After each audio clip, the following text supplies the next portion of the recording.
All right, so I'll just repeat that question.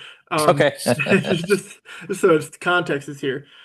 Um, yeah, I guess I'll just jump right into the relationship of the fairy realm and fairy stories and how that shows up in the life of our relationships. I'm curious what your thoughts are on that, if you got some. Well, yeah, yeah. I mean, it's interesting how the story itself sort of springs from our from the moment when we come into a dialogue with what we see, what we encounter.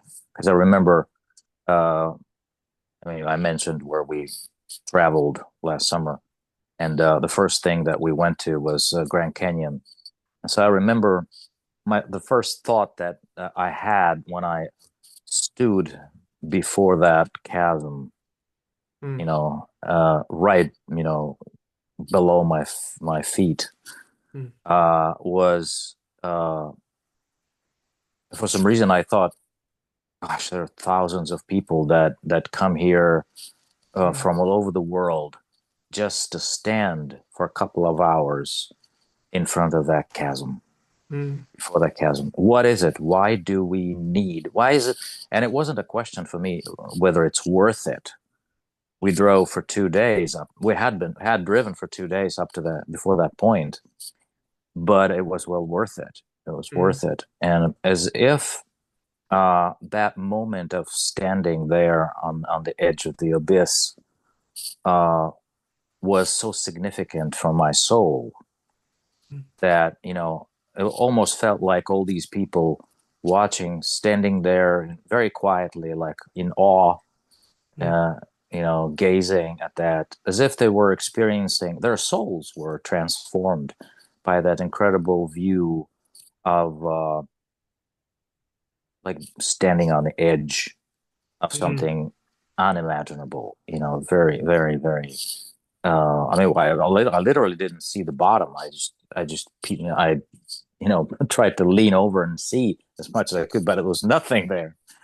And it was like, this is exactly what the soul needs to stand on the precipice of the abyss, and or cosmos, Mm. something boundless, something beyond ourselves that is so big and beautiful that only in that experience we seem to become who we are, truly experience the being that Heidegger talks about. Not the being, just being without the Mhm, mhm, and becoming really becoming part of that. And going back to this whole idea of story and fairies also, it seems like that it is a moment like that where we're exposed to being to such a degree mm, that through stories, really stories that matter, that's where they spring from. It seems like. mm, Because I remember I was standing there, and there was another, like an elderly gentleman sitting on a bench next to me, and I could see the abyss in his eyes, mm, and I could tell he's experiencing pretty much the same thing I was, mm, and it was a really simple reflection, but I immediately thought, okay, this justifies writing an article, at least just some, jotting down something really simple. So I sat down on the way, we're back in a hotel. I jotted something down, and I believe the story kind of poured out of that whole mm, experience of, I don't know, I certainly encountered a face of God, or the Spirit of God revealed himself in such a way that I could not really remember. I mean, I remember the feeling of awe of encountering the spirit in other ways, in other places, but it was really, really unique how the spirit revealed itself or himself there. uh-huh. So if you know what I mean. Yeah, yeah. Hmm. And I heard it both when you mentioned at the beginning, like imagining every other person that had come here to like stand where you stood and have this experience, and Hmm. then having that with the elderly man like next to you, where he said such a great line. He said, "You saw the abyss in his eyes," Oh yeah. Mm-hmm. and yeah, the way you said it, like I imagined a sense of almost deep camaraderie, like a deep sharedness in it, and there was something about that that moved you to write. Am I Hmm. getting that right? Hmm. Yes, yes, exactly. Yeah, yeah. In that moment of like shared recognition Hmm. with him, what was it there? Like, yeah, I can imagine the sense of camaraderie, but can you, Hmm. yeah, unpack that? Yeah, in moments like that, I think we see ourselves in the Mm. other. Hmm. Because Owen Barfield, I believe, said that basically we can only recognize the parable outside of us if we are able to recognize the same parable inside within ourselves. Mm. So basically, before, I mean, Mm. I never would have really, I don't think I ever would have appreciated the abyss in before my eyes unless I was somehow in touch with the abyss inside me already. So that Barfield's idea of a parable, Mm. recognizing the parable, like Jesus said, how then, if you don't get the parable of the sower, how then will you be able to understand any parable? So Hmm. basically, Mm. the word has been sown everywhere, inside of me as well, and I am not able to recognize the parable anywhere else unless I first see those seeds in me. Yeah. And Yeah, because I can imagine, the like the teenager coming up that's been on their iPhone all day and is like, they maybe haven't faced the abyss in themselves to the same degree, and their parents drag them to the Grand Canyon, like, we're going on vacation, come on. And, they get there and they're like, cool, it's a big hole. Can we go now? Like, it's yeah, like, yeah, yeah, yeah. don't you see? Don't you see? But there is this thing where you can't recognize it outside of you until it's recognized inside of you. Yes, yes. And and there's something about that, like both it's both in the canyon, but it's not in the canyon. It's like Hmm. the canyon gestures to the beyondness of it, Exactly. and that also was there with this man next to you, or any of Yes. the people that had come before that had also gazed there.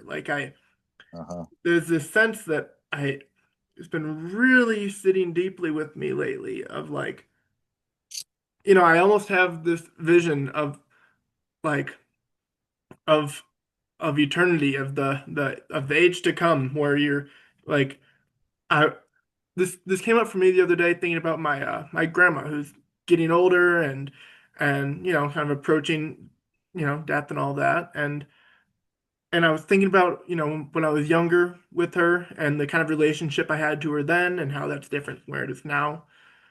And I sunk into this place of imagining being with her, but not in this time now or that time, but like a more eternal sense of our souls being with each other, and Hmm. just recognizing the beauty and the love and the life we had lived, and just kind of rejoicing in having been. Hmm. And when you mentioned this moment, like kind of standing at the canyon, and the abyss is in you and it's in the canyon and it's in this guy next to you, Hmm. like I get the sense of, you it's like in every direction at once. It's like I'm knowing the canyon how I know myself, and I'm knowing this guy how I'm knowing the canyon, and Exactly. and there's There's a like a dance. It's like a dance of sure. uh-huh, uh-huh. Yes. Yeah, yeah. So maybe it is that very dialogue that you mentioned before. Everything starts calling to something else, and Hmm. you realize there's really no something else. It's just you seeing yourself, and even though you see something very distinctly different, it's not different as in separated. It's not separated from you. It's different in a way that it's just I don't know, another expression of the same spirit that dwells in you. But yeah, that's interesting the way you put it. Yeah. Well, and the way you said it too, it's like everything is singing each other, but it's all, or it's like a dance. And it brings me back to what you said earlier about driving through the different landscapes across the country and each place having its own ambience, its own kind of energy to it that was distinctly what it is, but they all kind of beckon to God beyond them. Hmm. And and there's a sense of both, yeah, like you said, there's a sameness and a difference. Hmm. And paradoxically, like the sameness is realized in the difference. Hmm. Like again, I'm just thinking of that triangle on the edge of the canyon. It's like in the man being different than the canyon and being different from you, you could recognize the sameness in the Sameness. Yes, vastness. exactly. Exactly. Hmm. Oh, this is great. This is great. Yeah. So, yeah, everything is a parable for sure. And interesting that I think one thing that I mean, at least I've experienced that the best dialogues, best conversations I have in my life is exactly at the moment when, like myself and the other person, we somehow come to a point in a conversation where we suddenly recognize this sameness, Hmm. like breaking through a lot Hmm. of distinctions and differences and whatever whatnot. But we actually get to a point where we sort of see and recognize, oh, okay, yes, that's the abyss that we're looking for and we're looking Hmm. at. And so it's just like you said that if two people just get together and it's like that boy that was sort of forced to go to the Grand Canyon, and Hmm. he is like still thinking about his, I don't know, riding his scooter or whatever. He's not recognizing the what he's seeing in front before his eyes, and so there's no resonance really, no echoing. But the Hmm. nature of true dialogue is this like David says in the Psalms, deep calls unto deep Hmm. in the sound of your waterfalls. So I believe that Hmm. it's really this experience that one deep calls onto the other deep, but it's not different deeps. It's the same deep. Uh-huh. It's just distinct. This has distinct features of a different one, sort of say. So, Yeah, yeah. And you brought that word resonance in mhm, where it's very much like you pluck one guitar string and a note and a string on the other side of the room tuned to the same thing will start vibrating. exactly. And and I get the sense of when you said the best conversations and when you recognize like that deep sameness, Hmm. it's it's not like the sameness emerged. Like in my sense, when I've had that, it's like recognizing the sameness that was already there the whole time. Like it wasn't like it just came out of nowhere. It's been there, but we just weren't attending to it in the same way. Hmm. And this moment of recognition, like, oh yeah, my deep's vibrating with your deep, and there's an ecstatic in terms of kind of outside of yourself quality Hmm. because all of a sudden I'm not I'm not identified with me or my ideas as much as Hmm. this deep, as this Hmm. depth that we're sharing in. And Hmm. again, like you said, it's both me and not me. Yeah, And yeah, it's both you and not you. yeah. And we get to dwell in that together. Yeah, yeah, yeah, Yeah. yeah. Well, that's speaking of ambience, I think this whole thing, this whole conversation we're having, kind of reminds me of this chapter in the Lord of the Rings where the company comes to Rivendell, and so the Tolkien describes Rivendell as many meetings. Hmm. So they have meetings, and nothing really happens there very much except the Council of Elrond, where they decide the fate of the ring. But apart from that, there's a lot more going on. But it's like basically they have a special room where people get together in front of the fire, and they just either the elves do their music on the Hmm. harps, or Bilbo would come in and recite his poem of Elendil that he had just finished, composing, or Hmm. someone else comes in, and so the feasting and the listening of the music and the talking seems to be like ongoing, never ending.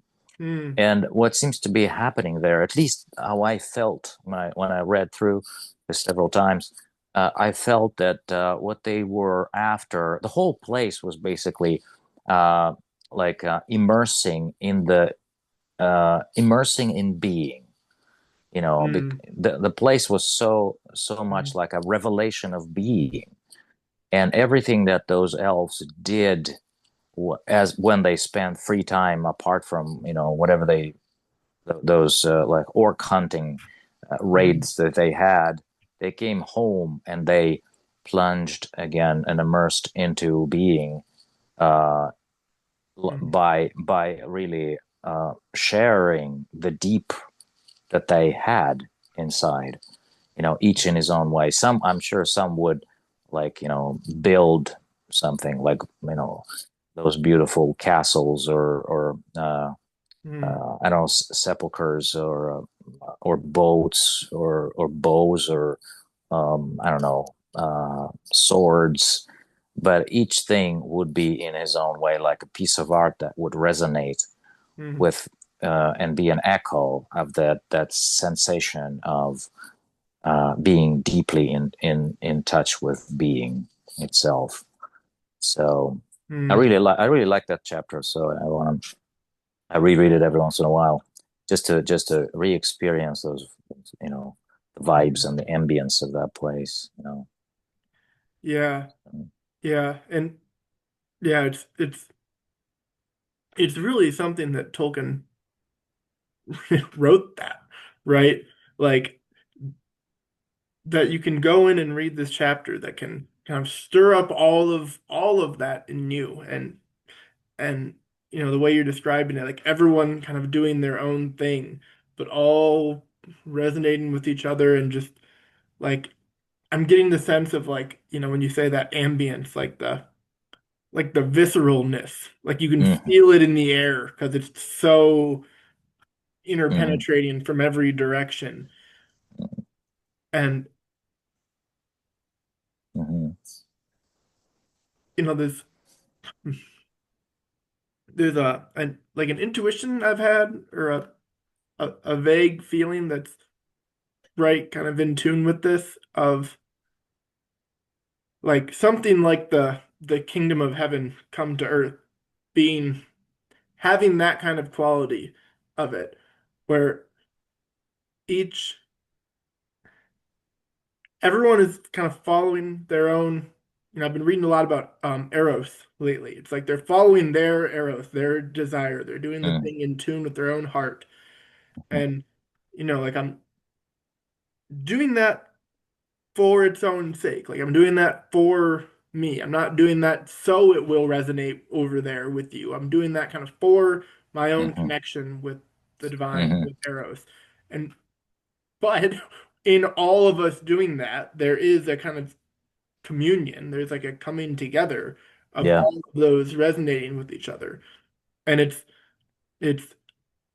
this sameness and difference on an even higher scale where it's like I'm not following my the taste of Eros that I've been blessed with Mm-hmm, so I can resonate with you. Like I'm just doing That's it right. for my own call in my heart. But in doing that, having this greater resonance, like symphony is the word that comes to me, of everything and everyone working in a kind of harmony together, but Hmm. doing it out of being drawn by the good that's available to them and only them. Hmm. Hmm. And Yeah, yeah. yeah. That's interesting that just recently, I don't know if you've read that one, but I did a little research of the word art just a while ago, Mhm. and it comes from the Proto-Indo-European root ar, which means joining together. Mm, mhm, So yeah, and the same root is actually present in the word harmony. mm, So artisan is the same. Actually, arm is the same root. mm, But the whole idea of joining together, so like art and artist is someone who sees like Grand Canyon or something before their eyes, and they are able to draw connections. They're able to connect what is inside with what is outside, and then somehow uh, resonate with it to such a degree then to create some piece of art to capture this resonance, uh, like in drawing or in writing or in playing music or in building something or mm, whatever. So that's just a really interesting definition of art, I think. mhm, Uh, First of all, you cannot fake. True art cannot be faked. mm, Uh, because, as you said, I cannot engage in art for any other purpose other than just the experience of the revelation of the spirit. And if I have any other goal besides that, I really forfeit the eros of that's available there. You uh-huh. know. In oh, that's the thing I've felt right in the grapple of lately. I read a really amazing piece about Eros this morning. Um, have you been following forget Loop Days something? Uh, Uh-uh. I don't think so. Loop Days Bieles. It's French, I think. Oh. I think you would love. But he wrote a really great piece on Eros today, and it he really captured this tension with it, which is, you know, Eros is what drives me to want to, the tenderness of my heart and the sweetness of life and to care for my family and my spouse and my, nature and Mother Earth and just to care for beauty in general. But it also has this like fiery driving forth quality that like will also just as quickly like trample over all of the tenderness to get Mm-hmm. to what its desire is. And it has that dual thing. And I related with that in all sorts of ways. Like, well, for one, like in making love, you're both, letting the fire and the passion move through you, but Mm-hmm. without trampling, the tenderness and the sacredness of it, and you're keeping that. And Mm-hmm. I felt a similar thing in writing and like, wanting to write more and grow my Substack and all that stuff. It's like, okay, I want to express as much beauty and truth as I can. Mm-hmm. And then there's like, well, I also want to grow and I need to, get attention and clicks and maybe I'll make money and da da da da da. And it's like, at first that's coming out of the seed of like, I just want to do this beautiful thing more. And I Mm-hmm. just want to put as much beauty in the world as I can. But then it gets subsumed by, okay, well, I need to optimize and Yeah, yeah, that thing. And it just can trample right over your yeah. actual ability to make art.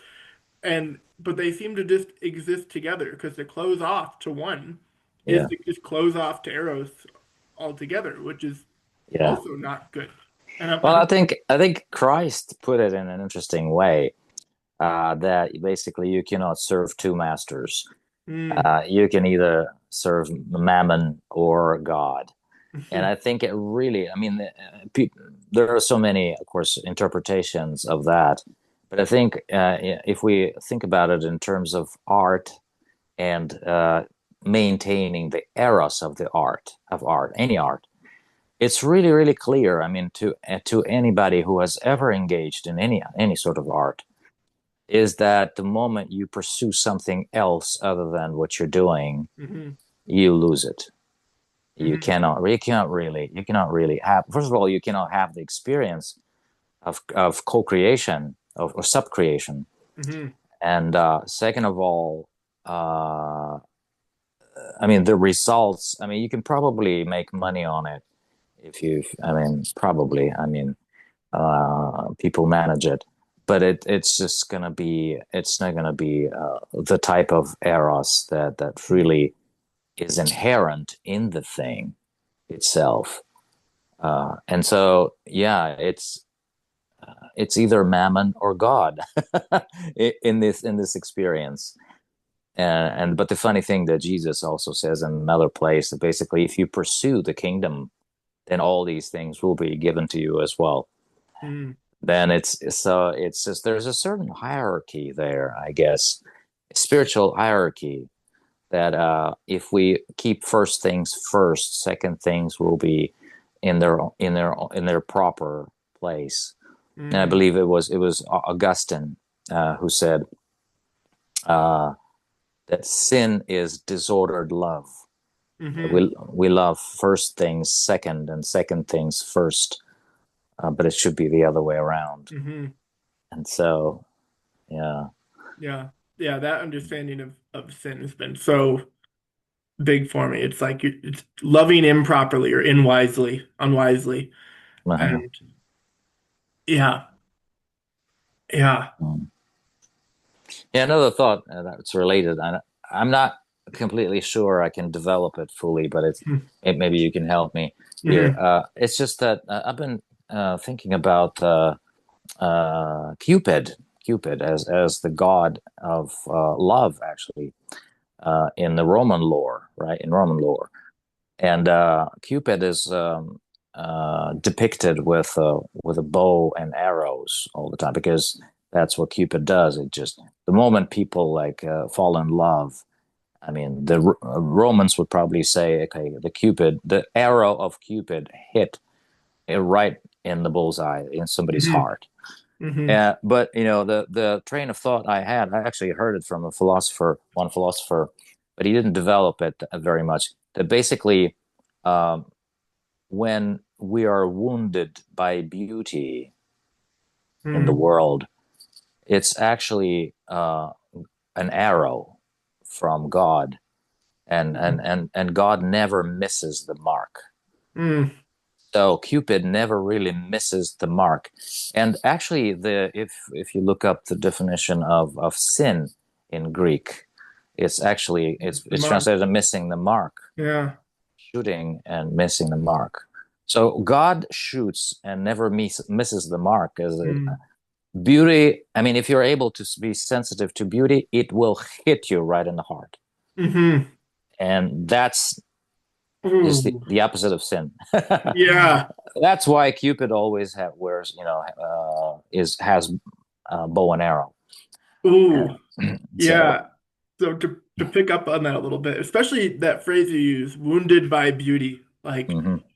I a few weekends ago, my girlfriend and I we went down to Colorado Springs, and they have a monastery there, a Benedictine monastery, Mm. and with a labyrinth out in the courtyard. Oh, And her and I just, walked it in silence with presence and prayer, and it was great because we walked it in silence, and then we both got to the middle, and then we sat in the middle and talked a little bit, and then kind of walked back out in silence, and it was amazing. It was such a just transcendent experience. Like I want a labyrinth in my backyard when I can get one. Like it really lends itself to prayer and contemplation. Like I get yeah. it. And and when we walked away from that, we were just kind of walking around the grounds, and they had another little trail of rocks that went to grotto of the Virgin, like a statue of the Virgin Mary, and all sorts of rosaries hanging off of her. And I sat before her for a second and kind of took her in, and it was beautiful. But I noticed myself, like I noticed there was like a way that, oh, I actually could open deeper to this. Like there is, like you were saying, it's like I can only be as impacted by the beauty of this compared to how deep I'm going to open in myself. Hmm. But I recognized in that moment, like the vulnerability Hmm. of beauty, because I felt, especially being there with my girlfriend, I was like, oh wow, if I like let myself fully open into this moment, I'm screwed. Like I might just break down crying right here. And like I really and like not like crying, but like not just out of emotion, like the what Rilke said, like you encounter something beautiful, it's like you must change your life. Yeah. To to open up to that in me that can recognize the beauty in this is to Hmm. open up to a depth of myself and to open up to an eros that like the vulnerability is like, oh, I don't if I fully open up to this beauty, I don't know who I'll be on the Yeah. other side of it. And Hmm. there is a deep vulnerability to beauty in that way Yeah. that really struck me in that moment. And I was Hmm. like kind of all like weird after that. Like she's like, Yeah. "Are you okay? Are you doing all right?" And I was like, "I Yeah. don't know where I am right now. Like Yeah. I'm feeling a little bashful. Like I don't know." Yes, yes, yes, yes, yes. And so just when you say like, God doesn't miss the mark, what I was grappling with in that moment is like, ooh, yeah, it's not that I'm afraid. Like, yes, I opening to beauty means I don't know who I'm going to be on the other side of this. But it's not, I'm not afraid that it won't be good. I trust that God's arrow doesn't miss the mark. Like, I think whatever transformation transpired would be good. But Mm. it would to my little egoic needs that want to hold on to who I think I am and what I think is important. Those Hmm. might get very, Hmm. Hmm. very dismantled if I open myself up to this beauty. And that was where the vulnerability was in it. Yeah, yeah. So, That's yeah. interesting. You mentioned vulnerability and especially Rilke. Uh, it's one of the funniest moment. I mean, not funny. I mean, the moments is not funny, but those episodes in the Gospels where Jesus would just basically walk on the shore of the Sea of Galilee, and he would like turn to you know Peter and then John and James who were helping their father and fix the nets in the boat, and he just said one word, "Follow me," and it says they dropped Mm, the nets or whatever they were doing and followed him. I could never understand this. It's like, what's I mean, was he a hypnotizer? Why would you even do this? But then, if I look at it spiritually, this is exactly what happens the mm, moment you are wounded by, the arrow, divine arrow, mm, because at that moment you really realize that in order to have that, everything else has to really become nothing, mm, and you become totally like open to even like confusion, like who am I after mm, that, mm, really. But the sweetness of the moment of that awe and transcendence is such that you don't even you don't really hesitate. It's like one thing that really struck me is that the first disciples didn't hesitate, because mm, if they hesitated, it means they never mm, they never encountered it in the first place. If I mean, if you hesitate, I mean, think about it. If you hesitate, it means you have not experienced the worth of something to but mm, the full worth. But if you have experienced the full worth, I mean, it's you just can't help following it, and pursuing it. mm. So yeah, um, that's interesting. Mm, So yeah. that's also a dialogue, and uh, I look forward to actually good dialogues. There was a Russian philosopher, Alexander Pятигорский, Mm, in the Soviet era times, and he used to say that if I learn that there is a person I can really have a good conversation with, I'm ready to crawl there on all fours mm, to have a conversation, because it's something that you cannot. It's very rare. It's like luxury in this world, um, and and ultimately, it's just true dialogue that makes us alive and maintain that a light. What's the word? That maintain that light feeling of life in yourself. In you. mm. Yeah, when you bringing up that Russian quote, I can now reimagine the moment in the gospel where, it's a weird kind of dialogue because there's only one thing that's said, but Christ just says, "Follow me." And you can imagine Peter and all them being like, "Oh, that's where it is." Like, all right. Like just like that Russian philosopher, it's like that's where the good dialogue is. It's with him, so I'm Yeah. going. And then Peter later kind of confirmed the whole thing, because he said, "Where else shall we go? Because you have the words of eternal life." So basically, I mean, when you say things, I recognize, the abyss in me responds to the abyss in your words, and there's nowhere else to go. You know. Yeah. Ooh, Mhm. for this, that is that I love. I need to find that quote because that's describes my life so well with the where the good dialogue is, I will go. Mhm. Because that's exact the last 5 years of my life, basically, I saw some really, really, really amazing dialogues on YouTube, and I was like, oh, okay, I'm gonna do everything I can to get into that conversation.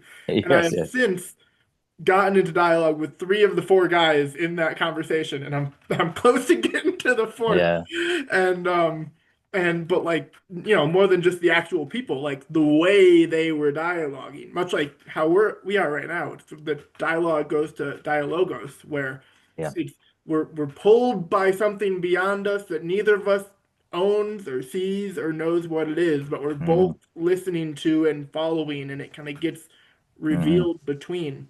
Yep. And you mentioned Peter telling Jesus, like, where else would we go? You Hmm. have the word, you have the authority.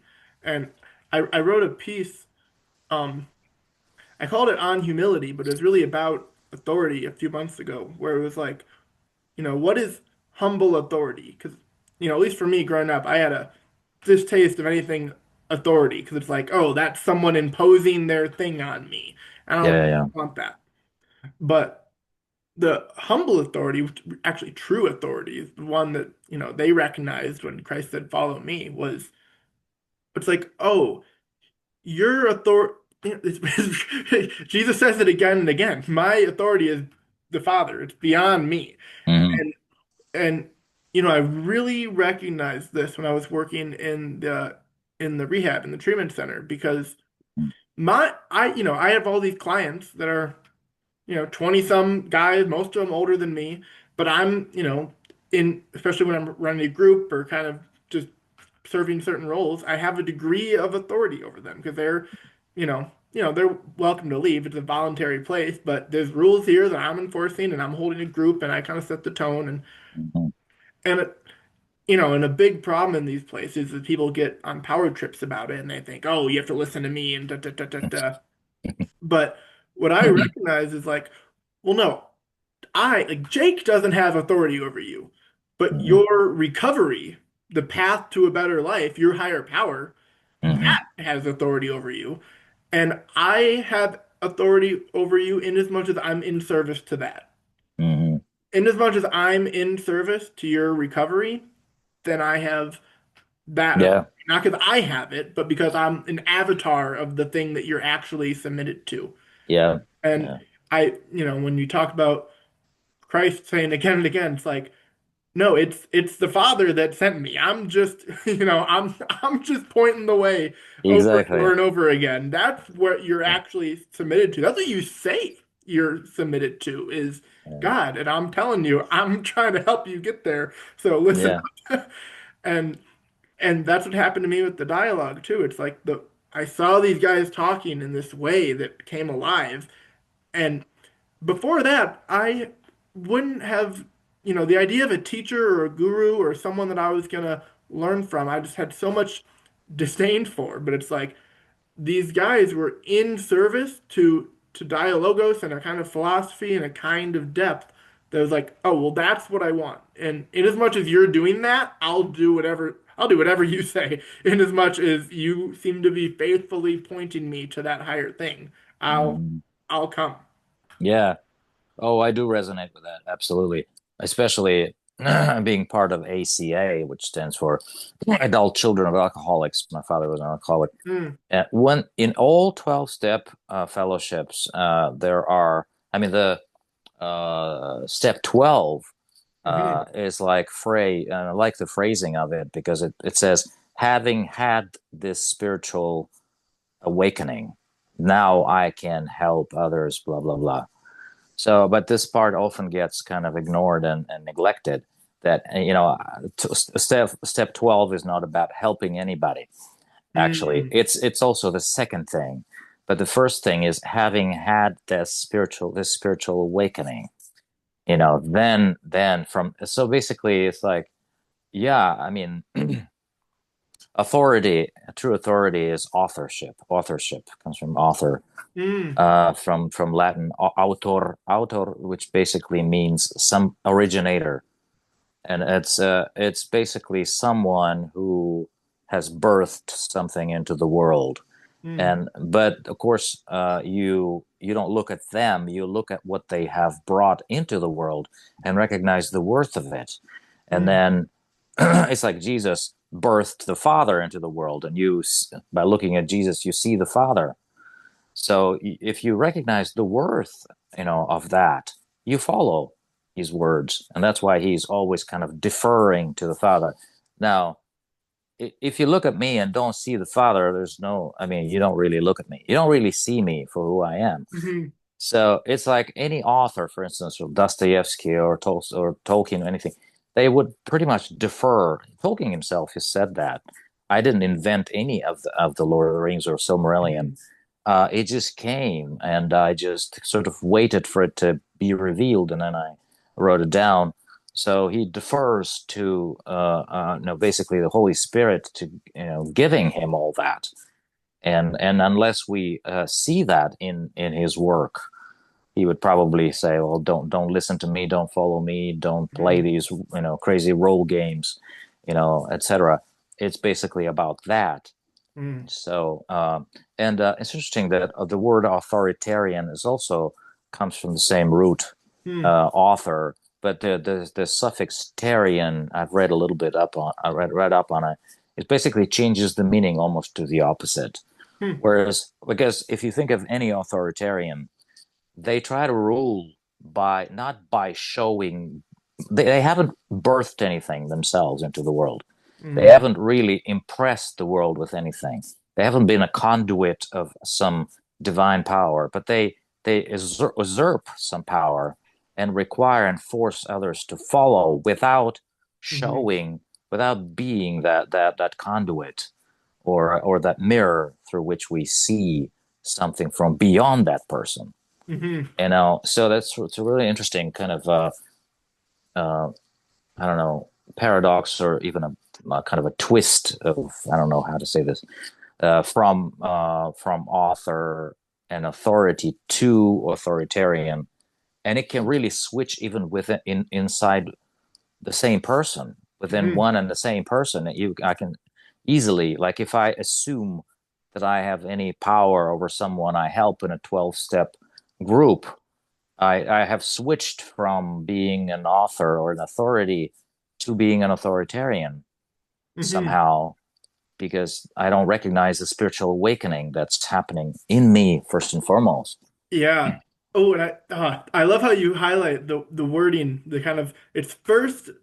you had the spiritual awakening. It's second, you know, serve and help and share and all that. And it so perfectly mirrors the, you know, love Mm. God with all your heart and then love your neighbor as yourself.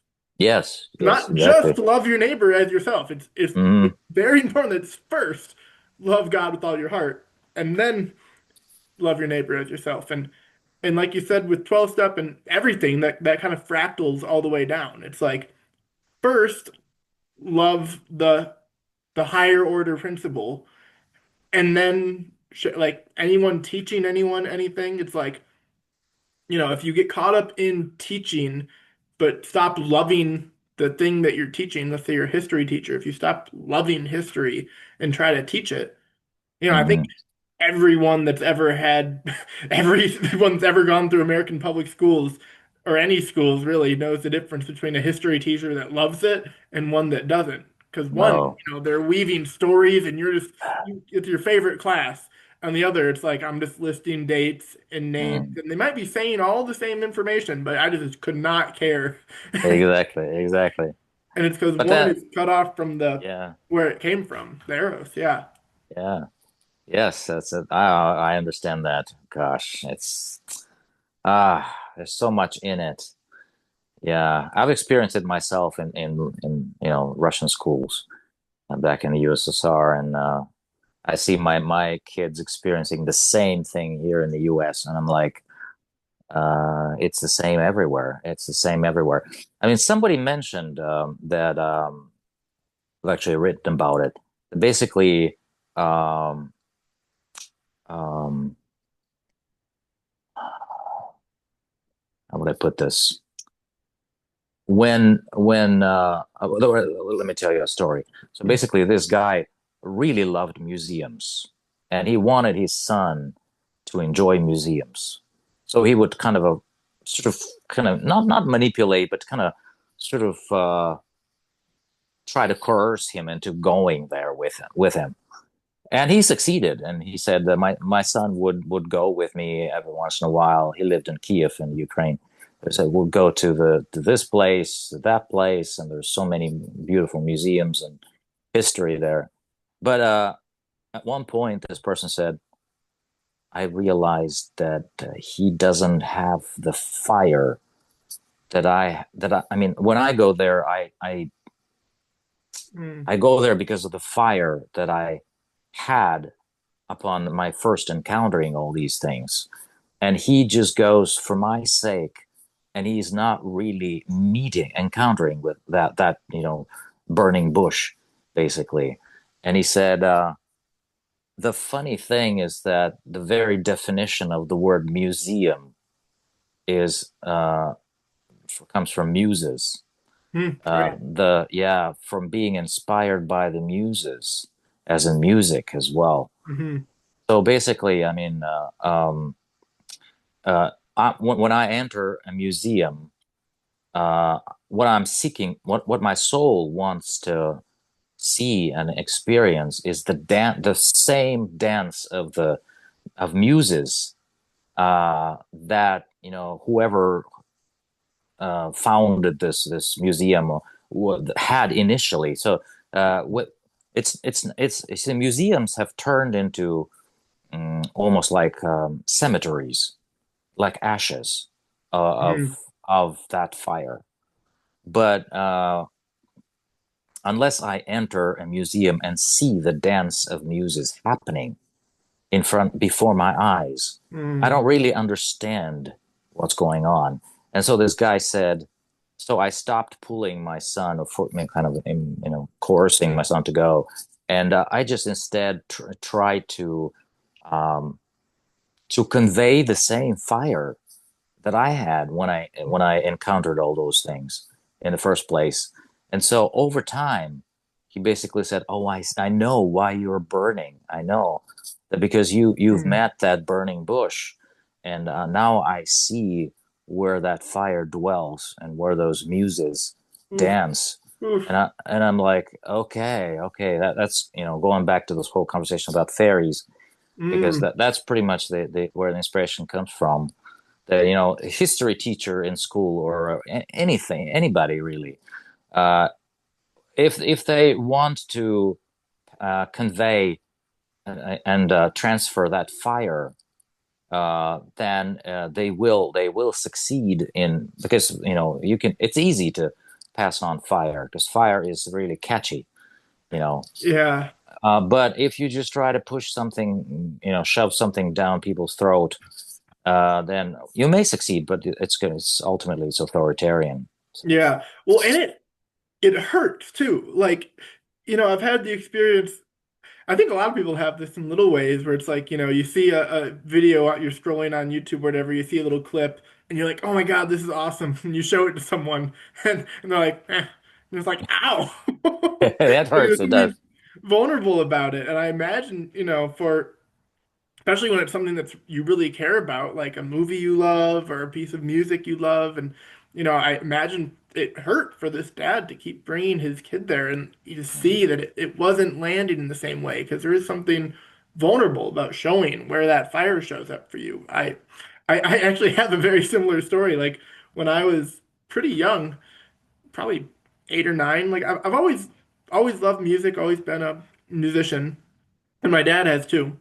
And but there was one time when I was really young where he showed me a video on YouTube, and I think it was U2 playing at like this giant arena, thousands, Mhm. tens of thousands of people, and Bono running across the stage singing, and he's showing me this, and looking back, I see like, oh, he was trying. He wanted me to catch the fire. He wanted me to get like because he Mhm. was a rock musician. He played in bands all through the 80s and 90s, and he wanted to like, son, look at the fire, and he was trying to inspire that sense in me, and he's like, what do you think? And I was like, yeah, no, it's pretty cool, and he's like, you don't get it, and I could feel like even at the time that it like hurt, like it hurt for him that it didn't land, and then later Mhm. when I eventually started performing and doing that myself, and I was like, oh, this is what he was in. I could feel it. And Yeah. and I both could feel it, and there was like a connection there, and him and I have always connected around music, but there was Mhm. also a grief and like knowing probably how like it hurt for him a bit in that moment to try to show it and share it and it not land. And so thinking back to this idea of like, real authority as authorship and Mhm. and I love the invocation of the muses. It's like, you know, I'm I'm trying to let the brightness of the fire shine through me so you can see. Like, let me show you where Mhm. the fire and it's kind of like the storytelling principle of show don't tell. It's like you said, Mhm. what the dad ended up doing was trying to speak from it and show it as exposed to like telling like, hey, this is where Mhm. the muses are. Come look. It's like, Mhm. okay, I won't do that anymore. I'll just show it. And there's a humbleness, there's a humility in that, and a patience too. Mhm. Mhm. And Yeah. Yeah, it's and kind of funny. mm, I'm sorry, I interrupted you. that's okay. Go Uh, ahead. yeah, that was interesting episode that I wanted to share. Years and years ago, probably 20 years ago, I was in my hometown in Siberia in Omsk, and I was part of this really informal church where we would just take turns preaching. Well, preaching was like big word, but we were just sharing what we Mm, read and what we experienced with God. And so one day I remember I heard a tape, back then there were tapes, a tape of John Piper, you mm, know, and I really liked that sermon. It was about prodigal son. I remember it pretty well. It was such a good sermon. So I decided, okay, it's my turn to preach on Saturday. So I'll just go and preach. And I mean, I'll go just and share that. So I came and I printed it out and I had all the bullet points there. And I shared it, I shared it, and I shared it.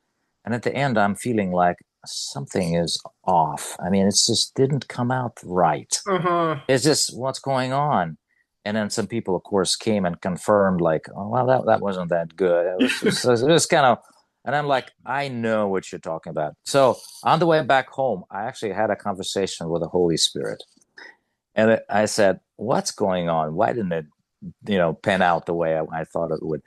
And this, I like the way Spirit. I mean, he said, "Why do you repeat other people's words?" He's like, "Don't you have your own?" And I'm like, "Oh, that's what you're trying to tell me. Don't don't share other people's fire. Share your own fire." Mm, Because and then interesting, the next time I went, it was my turn to share something at church. I said, I'm not preparing. I said I'm not preparing. I'm not doing anything. I'll just think about the dialogues I had with God over the past week or two or three, and I just share whatever put my heart on fire, and I mm, share that. And I went there, and I just had a really nice walk with my then just 1 year old daughter mm, through the park, and we're enjoying. It was springtime; everything was just in bloom, and I just shared that, and it turned out to be such an interesting share, just talk, that some people came up to me and said, "Oh, thank you," because I didn't realize that the experience that you had so much to do with what the Bible says, because everything kind of connects by itself when you are in that zone, so to say. mm, And so since then, um, I really, whenever I am invited to speak or anything, or in any context, pretty much, uh, I like to ask myself, and I ask the Spirit, am I sharing my own fire, or is it something I've read somewhere or someone else said it? And is my heart burning really for that? mm, Because I don't want to fake. I don't want to fake anything. And so yeah, the dance of muses is mm, really is really is really something, you mm. know. Oh, Mhm. yeah. The feeling you described of sharing and knowing the whole time, like this just feels off. This is wrong. Like I know that in so many contexts, whether I'm writing, I definitely know it in dialogue. Like I was reflecting on this right before our call today. That's like I I can feel a sense of alignment and then I can not, and I can be following a thread, and I might be saying very interesting things and asking good questions, and it's all looks good, but like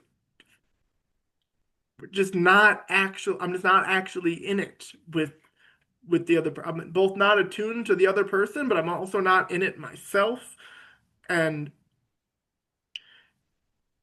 yeah, and it's a gross feeling, like it's like a hollowness through my whole core, Mm. Mhm, mhm, and it's exhausting too. It's like when the fire is actually moving through me, it just moves me. I don't gotta really try at all. But when mhm, I'm trying to, yeah, whether it's copy someone else's words or like make something happen, it's mhm. so much effort and just kind of like a trudging along. Yeah, yeah. Mhm. Mm. Yeah. Well, maybe to not close on like the the worst feeling. I'll just ask you one more thing. Sure, sure. And then we can start to draw it to a close because we could go infinitely, I'm sure. Oh yes, yes. But yeah, this has been great. You said you said something earlier, somewhere right before this bit about, this well, I'll tie a couple things together. There's the muses, the fire that I'm gonna wanting to let speak through me. And you can do it in just monological speaking, like a sermon, but it comes through in writing, it comes through in any kind of art. Like in some sense, it's the thing that everyone was doing in Rivendell, right? Hmm, That hmm. this everyone is just getting moved by the arrows that burns in them. And there's a way we can recognize that in each other Mhm. and actually get to move with that.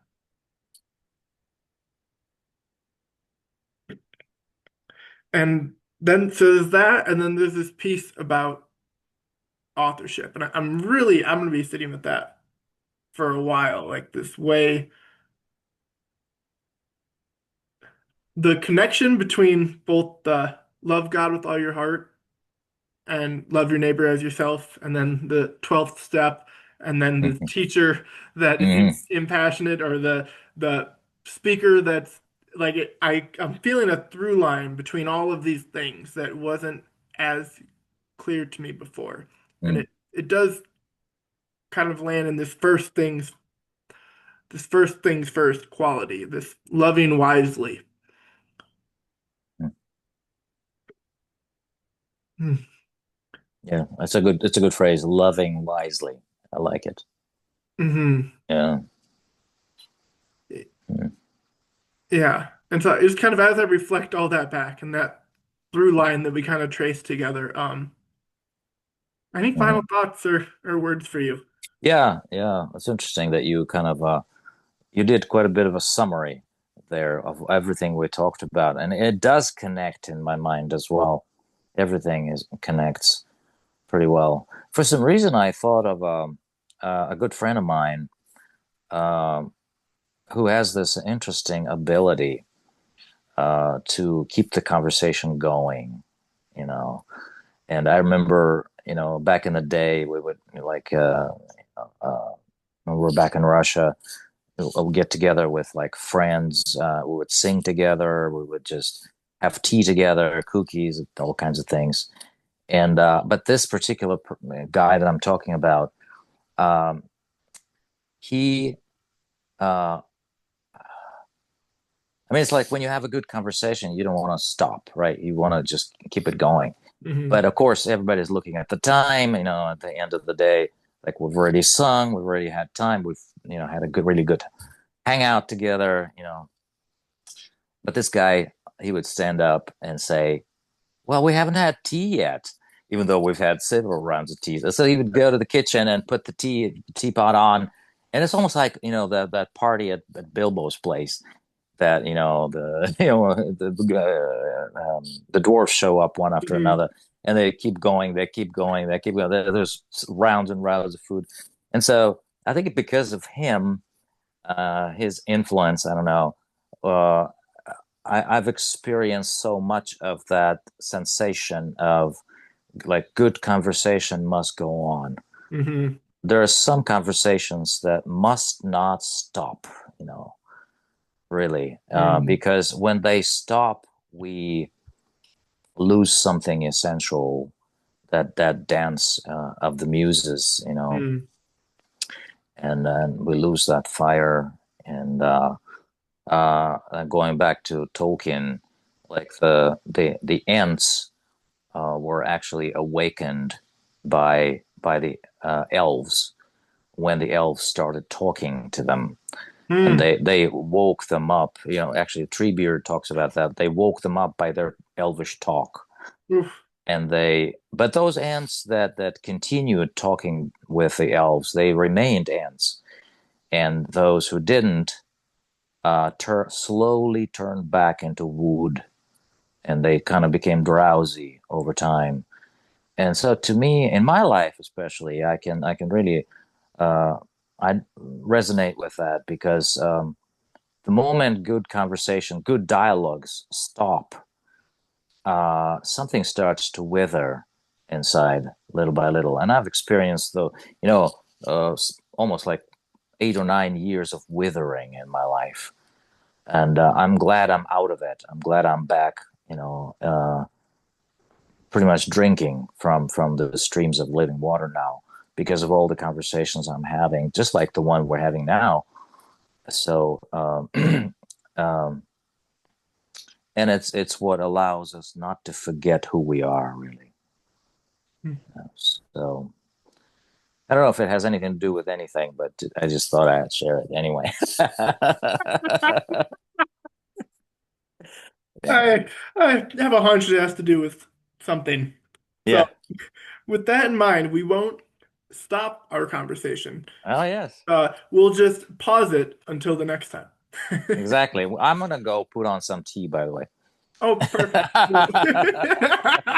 I'll have two. Anyway, all right.